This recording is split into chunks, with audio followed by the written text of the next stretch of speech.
अच्युतं केशवं कृष्णदामोदरं रामनारायणं जानकीवल्लभम् अच्युतं केशवं कृष्णदामोदरं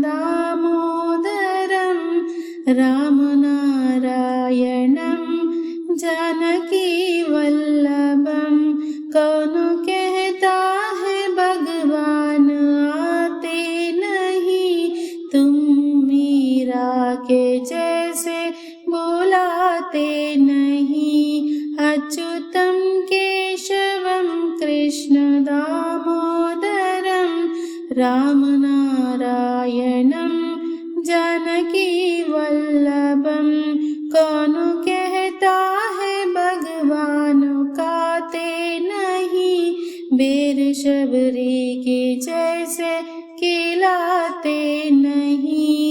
अच्युतं केशवं कृष्ण दामोदरं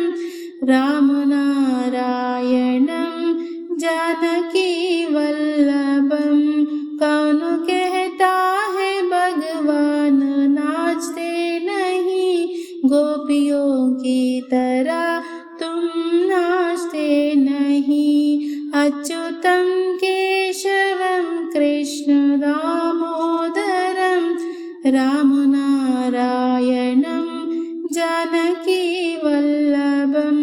कौन कहता है भगवान सोते नहीं